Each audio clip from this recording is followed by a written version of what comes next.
जब उन्हें इस सृष्टि का विनाश करना होता है। जानते हैं कि भगवान शिव की ये तीसरी आंख कैसे और उन्हें कब मिली। महाभारत के छठे खंड के अनुशासन पर्व में वर्णित एक कथा के अनुसार एक बार देवों के देव महादेव हिमालय पर्वत पर देवता, ऋषि मुनियों और ज्ञानी लोगों के साथ एक सभा में व्यस्त थे।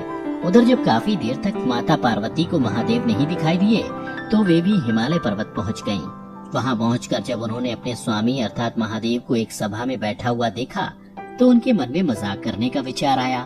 फिर क्या था, वो चुपके से महादेव के पीछे गईं और अपने दोनों हाथों से उनकी आंखें बंद कर दी। मित्रों, यहाँ आपको बता दूं कि पुराणों में महादेव के एक आंख को सूर्य तो दूसरी आंख को चंद्रमा बताया गया है, जिसकी वजह से जब माता पार्वती ने भगवान शिव की दोनों आंखें बंद कर दी तो पूरी सृष्टि में अंधेरा छा गया, जिसकी वजह से हाहाकार मच गया और जीव जंतु छटपटाने लगे।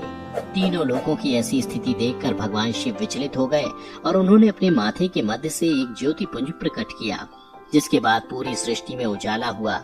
उधर जब माता पार्वती को अपनी गलती का एहसास हुआ तो वो शिव जी के आँखों से अपने दोनों हाथ हटा ली और बोली, स्वामी, मुझसे बहुत बड़ी गलती हो गई। मैंने जानबूझकर आपकी आंखें बंद नहीं की थी। अगर मुझे पहले से पता होता तो मैं ऐसी गलती भला क्यों करती। कृपा कर मुझे क्षमा कर दे। माता पार्वती की बातें सुनकर शिव जी ने माफ कर दिया। फिर भगवान शिव ने अपने दोनों आंखों की खुलते उस ज्योति पुंज को तीसरी आंख बना दिया।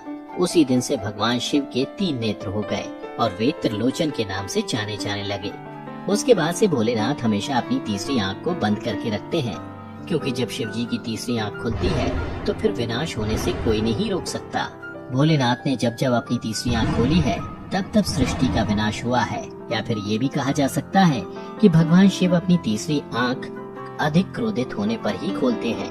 पौराणिक कथा की माने तो एक बार दक्ष प्रजापति ने भव्य हवन का आयोजन किया।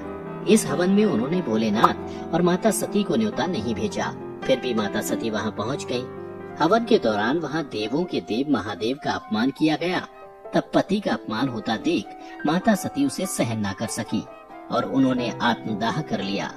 इस घटना के चलते भोलेनाथ इतने टूट गए कि वो वर्षों तक घोर तपस्या में लीन हो गए। वहीं बदलते समय के साथ माता सती का हिमालय की पुत्री के रूप में एक बार फिर से जन्म हुआ। उस वक्त भोलेनाथ तपस्या में लीन थे। उन्हें यह नहीं पता था कि उनकी